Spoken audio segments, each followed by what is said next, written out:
Russia Ukraine ಯುದ್ಧಕ್ಕೆ Ajit Doval twist. Putin ಮನವೊಲಿಸ್ತಾರ ಭಾರತದ James bond. Ukraine ನಾಶ, ಪುಟಿನ್ ಸುಸ್ತು, ಅಮೆರಿಕ ಎಲೆಕ್ಷನ್. ಏನಿದು ಭಾರತ ಇಡ್ತಿರೋ ಅತಿ ದೊಡ್ಡ ಹೆಜ್ಜೆ. ಸ್ನೇಹಿತರ, ಅಂತೂ ಇಂತೂ ಯುಕ್ರೇನ್ ಯುದ್ಧಕ್ಕೆ ಒಂದು ತಾತ್ಕಾಲಿಕ ವಿರಾಮ ಬೀಳೋ ಬಗ್ಗೆ ಆಶಾ ಭಾವನೆ ಮೂಡ್ತಾ ಇದೆ. ಲಕ್ಷಾಂತರ ಜನರ ಪ್ರಾಣ ಹಾನಿ ಮಾಡ್ತಿರೋ, ಇಡೀ ಜಗತ್ತನ್ನ ಆತಂಕಕ್ಕೆ ದೂಡ್ತಾ ಇರೋ ಈ ಯುದ್ಧಕ್ಕೆ ಈಗ ಮಾತುಕತೆಯ ಟ್ವಿಸ್ಟ್ ಸಿಗ್ತಾ ಇದೆ. ಹಾಗೆ ಟ್ವಿಸ್ಟ್ ಕೊಡ್ತಿರೋದು ಭಾರತದ ಮಾಜಿ ಗುಪ್ತಚರ, ರಾಷ್ಟ್ರೀಯ ಭದ್ರತಾ ಸಲಹೆಗಾರರಾಗಿದ್ದಾರೆ ಈಗ ಅಜಿತ್ ದೋವಲ್ ಅವರು. ರಷ್ಯಾ ಭೇಟಿ ಕೊಡ್ತಾ ಇರೋ ದೋವಲ್ ಯುಕ್ರೇನ್ ಯುದ್ಧ ಕುರಿತು ಇಂಪಾರ್ಟೆಂಟ್ ಮೀಟಿಂಗ್ ನಡೆಸಲಿದ್ದು ಎಲ್ಲ ಅಂದುಕೊಂಡಂತೆ ಆದರೆ ಇದು ಯುದ್ಧದ ಎಂಡ್ ತನಕವೂ ಹೋಗಬಹುದು ಅಂತ ವಿಶ್ಲೇಷಣೆ ಇದೆ. ಅದಕ್ಕೆ ತಕ್ಕಂತೆ ಸಾಕಷ್ಟು ಸಂದರ್ಭ ಸೃಷ್ಟಿಯಾಗ್ತಾ ಇದ್ದು ಅಜಿತ್ ದೋವಲ್ ಅವರ ಭೇಟಿಯನ್ನ ಜಗತ್ತು ಸೂಕ್ಷ್ಮವಾಗಿ ಗಮನಿಸ್ತಾ ಇದೆ. ಹಾಗಾದ್ರೆ ಅಜಿತ್ ದೋವಲ್ ರಷ್ಯಾಗೆ ಹೋಗ್ತಿರೋದೇಕೆ? ಭಾರತದ ಮಾಜಿ ಗುಪ್ತಚರನ ಮಾತನ್ನ ರಷ್ಯಾದ ಮಾಜಿ ಗುಪ್ತಚರ ಪುಟಿನ್ ಕೇಳ್ತಾರಾ? ಅಸಲಿಗೆ ಯುಕ್ರೇನ್ ಯುದ್ಧದ ಮಾತುಕತೆಯ ಚೆಂಡು ಈಗ ಭಾರತದ ಅಂಗಳಕ್ಕೆ ಬರ್ತಿರೋದು ಯಾಕೆ? ಮೆಲನಿಯಿಂದ ಹಿಡಿದು ಪುಟಿನ್ ತನಕ ಭಾರತದ ಹೆಸರನ್ನ ಯಾಕೆ ಹೇಳ್ತಾ ಇದ್ದಾರೆ? ಈ ವಿಚಾರದಲ್ಲಿ ಆಡ್ತಿರೋ ಗೇಮ್ ಎಂತಹದ್ದು? ಇದೆಲ್ಲದ್ರ ಬಗ್ಗೆ ಕ್ವಿಕ್ ಆಗಿ ನೋಡ್ತಾ ಹೋಗೋಣ. ಕಡೆ ತನಕ ಮಿಸ್ ಮಾಡಿದೆ ನೋಡಿ.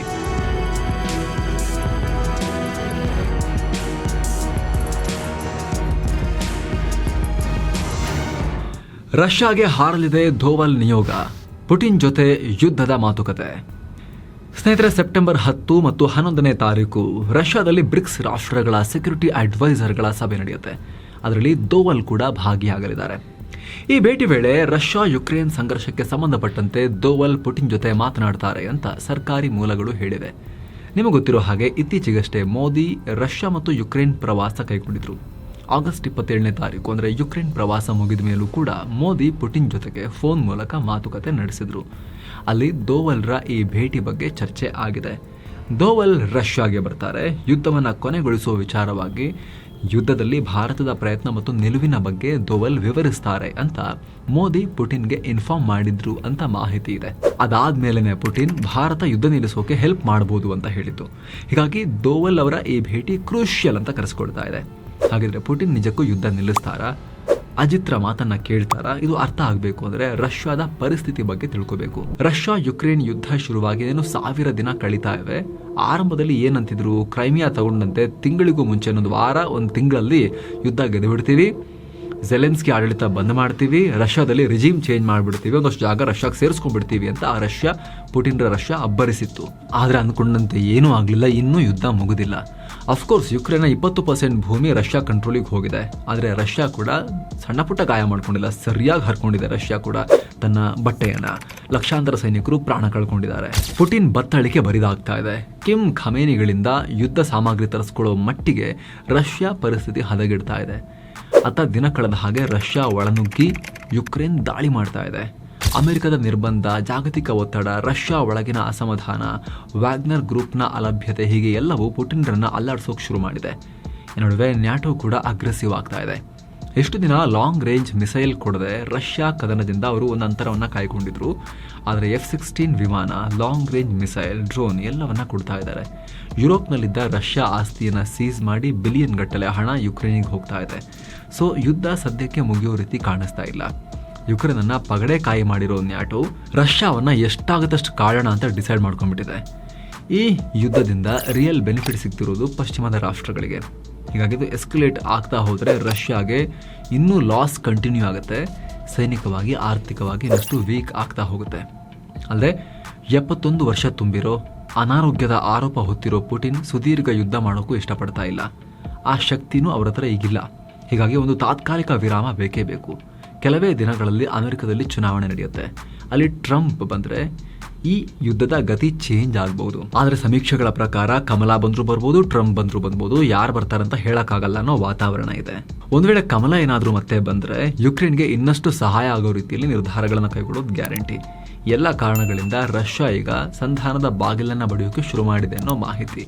ಮೊನ್ನೆಯಷ್ಟೇ ಭಾರತ ಯುದ್ಧ ನಿಲ್ಲಿಸೋಕೆ ಹೆಲ್ಪ್ ಮಾಡಬಹುದು ಅಂತ ಹೇಳಿರೋದು ಈ ವಾದಕ್ಕೆ ಪುಷ್ಟಿ ಕೊಡ್ತಾ ಇದೆ. ಹೀಗಾಗಿ ದೋವಲ್ರ ಈ ಭೇಟಿ ಸಂಚಲನಕ್ಕೆ ಕಾರಣ ಆಗಿದೆ. ಹಾಗಿದ್ರೆ ಅಜಿತ್ ದೋವಲ್ ಕೈಲಿ ಸಾಧ್ಯನಾ? ಈ ಪ್ರಶ್ನೆ ಖಂಡಿತ ರೈಸ್ ಆಗುತ್ತೆ. ಯಾಕಂದ್ರೆ ಪುಟಿನ್ ರಷ್ಯನ್ ಎಂಪೈರ್ನ ಸಾಮ್ರಾಟ ಇದ್ದಂಗೆ. ಅಜಿತ್ ದೋವಲ್ ಭಾರತದ NSA, national security adviser. So ಇವ್ರ ಮಾತನ್ನ, ಇವ್ರಿಗಿಂತ ಜೂನಿಯರ್ ಲೆವೆಲ್ನ ಅಧಿಕಾರಿಯ ಮಾತನ್ನ ರಷ್ಯನ್ ಅಧ್ಯಕ್ಷ ಇಂಡೈರೆಕ್ಟ್ ಆಗಿ ಕಿಂಗ್ ತರ ಅವರು ಅವ್ರು ಕೇಳ್ತಾರಾ ಅಂತ ಕೆಲವರು ಪ್ರಶ್ನೆ ಮಾಡ್ಬೋದು. ಆದರೆ ಕೆಲವೇ ತಿಂಗಳುಗಳ ಹಿಂದೆ ಇದಕ್ಕೆ ಉತ್ತರ ಸಿಕ್ಕಿದೆ. ಪುಟಿನ್ ಅಜಿತ್ ದೋವಲ್ ಜೊತೆಗೆ ಪ್ರೋಟೋಕಾಲ್ಗಳನ್ನು ಮೀರಿ ಮಾತನಾಡಿದ್ದಾರೆ. ಅಜಿತ್ ದೋವಲ್ರಿಗೆ ಈ ರೀತಿ ಸಂಧಾನಗಳಲ್ಲಿ ಭಾಗಿಯಾಗಿ ನೆಗೋಷಿಯೇಟ್ ಮಾಡಿದ ಇತಿಹಾಸ ಕೂಡ ಇದೆ. ಕಂದಹಾರ್ ವಿಮಾನ ಹೈಜಾಕ್ನಲ್ಲಿ ದೋವಲ್ ಖುದ್ದು ಅಫ್ಘಾನಿಸ್ತಾನಕ್ಕೆ ಹೋಗಿ ಮಾತುಕತೆ ಮಾಡಿದರು. ಇರಾಕ್ ಕುರ್ದಿಶ್ ಸಂಘರ್ಷದಲ್ಲಿ ಎರಡೂ ಕಡೆ ಸಂಪರ್ಕ ಸಾಧಿಸಿ ಭಾರತೀಯರನ್ನು ಉಳಿಸಿಕೊಂಡು ಬರುವಲ್ಲಿ ಯಶಸ್ವಿಯಾಗಿದ್ದರು. ಅಲ್ಲದೆ ಭಾರತ ಚೀನಾ ನಡುವಿನ ಡೋಕ್ಲಾಂ ವಿವಾದ, ಗಲ್ವಾನ್ ಸಂಘರ್ಷದ ವಿಚಾರದಲ್ಲೂ ಅಜಿತ್ ದೋವಲ್ ಮುಖ್ಯ ಪಾತ್ರ ನಿಭಾಯಿಸಿದ್ದಾರೆ. ಅಲ್ಲದೆ ಮಿಜೋರಾಂ ಸಂಘರ್ಷ, ದಿಲ್ಲಿ ಗಲಭೆ, ಕಾಶ್ಮೀರ ವಿಚಾರ, ಅಫ್ಘಾನಿಸ್ತಾನದೊಂದಿಗಿನ ಸಂಬಂಧ, ಪಾಕ್ ಜೊತೆಗೆ ಸೀಸ್ ಫೈರ್ ಅಗ್ರಿಮೆಂಟ್ ಎಲ್ಲದರ ಹಿಂದೆ ದೋವಲ್ ಶ್ರಮ ಇದೆ. ಪಾಕ್ ಮೇಲೆ ಏರ್ ಸ್ಟ್ರೈಕ್, ಸರ್ಜಿಕಲ್ ಸ್ಟ್ರೈಕ್ ಮಾಡಿದಾಗ ಜಾಗತಿಕ ಸಮುದಾಯ ಭಾರತದ ವಿರುದ್ಧ ಮಾತನಾಡದಂತೆ ಡಿಪ್ಲೊಮಸಿನೂ ಕೂಡ ಮಾಡಿದ್ರು ಅಜಿತ್ ದೋವಲ್ ಅಂತ ಹೇಳಲಾಗುತ್ತೆ. ಸೊ ದೇಶದ ಒಳಗೆ ಮತ್ತು ಹೊರಗೆ ನೆಗೋಷಿಯೇಟ್ ಮಾಡೋ ವಿಚಾರ ಬಂದಾಗ ದೋವಲ್ ಸಾಕಷ್ಟು ಎಕ್ಸ್ಪೀರಿಯನ್ಸ್ಡ್ ಪರ್ಸನ್. ಜೊತೆಗೆ ಮಾಜಿ NSA MK ನಾರಾಯಣನ್ ಕೂಡ ನಾನು ದಂಡಂ ದಶಗುಣಂ ಅನ್ನೋ ನೀತಿಯನ್ನ ತಗೊಳ್ಬೇಕು ಅಂತ ಅಂದ್ಕೊಂಡಾಗ ಅಜಿತ್ ದೋವಲ್ ಅವ್ರನ್ನ ಕರಿತೀನಿ ಅಂತ ಹೇಳಿದ್ರಂತೆ. ಸಾಮ ದಾನ ದಂಡ ಭೇದ ಎಲ್ಲವನ್ನ ಬಳಸಿ ನೆಗೋಷಿಯೇಟ್ ಮಾಡೋದ್ರಲ್ಲಿ ಅಜಿತ್ ದೋವಲ್ ಅನುಭವಿ, ಮಾಜಿ ಸ್ಪೈ ಕೂಡ. ಇದೇ ಕಾರಣಕ್ಕೆ ಖುದ್ದು ಅಮೆರಿಕ ದೋವಲ್ ಅವ್ರನ್ನ ಇಂಟರ್ನ್ಯಾಷನಲ್ ಟ್ರೆಷರ್, ಅಂದರೆ ಇಡೀ ಜಗತ್ತಿನ ಸಂಪತ್ತು, ಬರೀ ಭಾರತದ ಸಂಪತ್ತಲ್ಲ ಅಂತ ಅಮೆರಿಕ ರಾಯಭಾರಿ ಎರಿಕ್ ಗಾರ್ಸೆಟಿ ಹೇಳಿಕೆಯನ್ನು ಕೊಟ್ಟಿದ್ರು. ಹೀಗಾಗಿ ಏನೇ ಸಂಧಾನ ಕಾರ್ಯಕ್ರಮ ಇದ್ರೂ ಕೂಡ ಮೋದಿ ಸರ್ಕಾರ ಇವ್ರನ್ನೇ ಆಯ್ಕೆ ಮಾಡುತ್ತೆ. ಈಗಲೂ ಆಗಿರೋದು ಅದೇ. ಯಾಕಂದ್ರೆ ಕೆಲ ದಿನಗಳಿಂದ ಭಾರತದ ಮೇಲೆ ಯುಕ್ರೇನ್ ಯುದ್ಧದ ಕುರಿತಂತೆ ಪ್ರೆಷರ್ ಇದೆ. ಭಾರತ ಪೀಸ್ ಮೇಕರ್ ಆಗಲಿ ಅಂತ ಇಟಲಿಯಿಂದ ಹಿಡಿದು ಅಮೆರಿಕ ತನಕ ಭಾರತದ ಕಡೆಗೆ ನೀವು ಎರಡೂ ಕಡೆ ಕ್ಲೋಸ್ ಇದ್ದೀರಲ್ಲ, ನೀವು ಹೋಗಿ ಮಾತಾಡಿ ಅಂತ ಹೇಳ್ತಾ ಇದ್ದಾರೆ. ಹೀಗಾಗಿ ಆಪರೇಷನ್ ಮ್ಯಾನ್ ಅಂತ ಕರೆಯಲಾಗುವ ಅಜಿತ್ ದೋವಲ್ ನಿಜಕ್ಕೂ ಪುಟಿನ್ ಮನವೊಲಿಸಿ ಆಪರೇಷನ್ ನಡೆಸ್ತಾರಾ, ಪೀಸ್ ಮೇಕರ್ ಆಗ್ತಾರ ಅನ್ನೋದು ಈಗಿರುವಂಥ ಕುತೂಹಲ. ಇವರೇ ಪೀಸ್ ಮೇಕರ್ ಆಗಿಲ್ಲ ಅಂದ್ರೂ ಕೂಡ ಇಬ್ಬರನ್ನ ಮಾತುಕತೆಗೆ ಎಳ್ಕೊಂಬಂದು ಕೂರಿಸುವಲ್ಲಿ ಯಶಸ್ವಿಯಾದರೂ ಕೂಡ ಅದು ದೊಡ್ಡ ಅಚೀವ್ಮೆಂಟೇ. ಭಾರತವೇ ಅನಿವಾರ್ಯನಾ? ಸ್ವಲ್ಪ ಹಿಂದಕ್ಕೆ ಹೋದ್ರೆ ಟರ್ಕಿ ಕೂಡ ಪ್ರಯತ್ನ ಮಾಡಿತ್ತು, ಚೀನಾ ಕೂಡ ಮುಂದೆ ಬಂದಿತ್ತು. ಆದರೆ ಇಬ್ಬರಿಗೂ ಯುದ್ಧ ಪೀಡಿತರ ಮನವೊಲಿಸೋಕೆ ಆಗಲಿಲ್ಲ. ಅದು ಯಾವುದೇ ಯುದ್ಧ ಆಗಿರಲಿ, ಮಧ್ಯಸ್ಥಿಕೆ ಮಾಡಬೇಕು ಅಂದ್ರೆ ನ್ಯೂಟ್ರಲಿಟಿ ಮುಖ್ಯ. ಚೀನಾ ಎಷ್ಟೇ ಪ್ರಭಾವಿ ಶಕ್ತಿ ಆದರೂ ಕೂಡ ಪ್ರೋ ರಷ್ಯಾ ಅಂತ ಕರೆಸ್ಕೊಳ್ಳುತ್ತೆ. ಯುರೋಪ್ಗೆ ಹೋದ್ರೆ ಶಾಂತಿ ಅನ್ನೋ ಜಿನ್ಪಿಂಗ್, ಮರುದಿನ ವಾಪಸ್ ಬಂದ್ರೆ ಚೀನಾ ರಷ್ಯಾ ಉಮೆಶಿ ಪೆಂಗ್ಯೋ ಅಂದ್ರೆ ನಾವು ಒಳ್ಳೆ ಗೆಳೆಯರು ಅಂತಾರೆ. ಏನೋ ಟರ್ಕಿಯನ್ನು ಯಾರೂ ನಂಬಲ್ಲ. ಅವರು ಯುಕ್ರೇನ್ಗೂ ಡ್ರೋನ್ ಕೊಡ್ತಾರೆ, ಪುಟಿನ್ಗೂ ಶಾಂತಿ ಮಾತುಕತೆ ಕರೀತಾರೆ. ಹೀಗಾಗಿ ಇಬ್ಬರಿಗೂ ಒಪ್ಪುವ ಸ್ನೇಹಿತ ಮತ್ತು ಸ್ಟ್ರಾಂಗ್ ಧ್ವನಿ ಬೇಕು. ಸದ್ಯಕ್ಕೆ ಆ ಸ್ಥಾನದಲ್ಲಿ ಭಾರತ ಇದೆ ಅಂತ ಜಗತ್ತು ಭಾರತದ ಕಡೆಗೆ ನೋಡ್ತಾ ಇದೆ. ಯುದ್ಧ ಶುರುವಾದಾಗಿನಿಂದ ಎರಡು ಗುಂಪಿನೊಂದಿಗೆ ಭಾರತ ಮಾತಾಡ್ತಾ ಇದೆ. ಯಾರೇ ಪ್ರೆಷರ್ ಹಾಕಿದ್ರೂ ಭಾರತ ಒಬ್ಬರ ಪರವಾಗಿ ವಾಲ್ತಾ ಇಲ್ಲ. ಭಾರತದ ಪಾಲಿಸಿ ಕೂಡ ಹಾಗೇನೇ ಇದೆ. ನಮ್ಮ ಅನಿವಾರ್ಯತೆಯೂ ಹೌದು, ಅವಶ್ಯಕತೆಯೂ ಹೌದು. ಅಲಿಪ್ತ ರಾಷ್ಟ್ರ ನಾವು. ಎರಡೂ ಕಡೆ ಭಾರತಕ್ಕೆ ಹಿತಾಸಕ್ತಿಗಳಿದ್ದಾವೆ. ಸೊ ಇದನ್ನು ಮನಗಂಡಿರೋ ನ್ಯಾಟೋ ಮತ್ತು ಪುಟಿನ್ ಭಾರತವನ್ನು ಮಧ್ಯೆ ಕೂರಿಸಿದ್ರೆ ಲಾಸ್ ಇಲ್ಲ, ಯಾರ ಪರನೂ ಇವ್ರು ನಿಂತ್ಕೊಂಡು ಯಾರೋ ಒಬ್ಬರು ಪರ ವಕಾಲತ್ತು ಮಾಡಲ್ಲ ಅಂತ ಇಬ್ಬರು ನಂಬ್ತಾರೆ. ಹೀಗಾಗಿ ಇಲ್ಲಿ ಭಾರತದ ಪಾತ್ರ ಇಂಪಾರ್ಟೆಂಟ್ ಆಗ್ತಾ ಇದೆ. ಭಾರತಕ್ಕೆ ಈ ರೀತಿ ಇತಿಹಾಸ ಕೂಡ ಇದೆ. ಈ ಹಿಂದೆ ಕೊರಿಯಾ ಕದನದಲ್ಲೂ ಕೂಡ ಭಾರತ ಮಾತುಕತೆ ಮಾಡಿ ಯಶಸ್ವಿಯಾಗಿರೋ ಉದಾಹರಣೆ ಇದೆ. ನಮ್ಮ ಸೇನೆಯೇ ಅಲ್ಲಿ ಹೋರಾಡಿತ್ತು. ಹೀಗಾಗಿ ಭಾರತದಿಂದ ಈ ಯುದ್ಧ ನಿಲ್ಲಿಸೋದು ಸಾಧ್ಯ ಅಂತ ಹೇಳಿ, ಅಥವಾ ಸಂಧಾನಕಾರನ ರೋಲ್ ನಿಭಾಯಿಸೋದು ಸಾಧ್ಯ ಅಂತ ಹೇಳಿ ಎಲ್ಲರೂ ಹೇಳೋಕೆ ಶುರು ಮಾಡಿದ್ದಾರೆ. ಈ ಅಪಾರ್ಚುನಿಟಿಯನ್ನು ಭಾರತ ಕೂಡ ಚೆನ್ನಾಗಿ ಬಳಸ್ಕೊಳ್ಳೋ ಪ್ರಯತ್ನ ಮಾಡ್ತಾ ಇದೆ. ಆಲ್ರೆಡಿ ಯುರೋಪ್ ಪ್ರವಾಸ ಕೈಗೊಂಡಿರೋ ಜೈಶಂಕರ್ ಅಲ್ಲಿ ಯುಕ್ರೇನ್ ಯುದ್ಧದ ಕುರಿತು ಮಾತುಕತೆ ಮಾಡ್ತಾರೆ.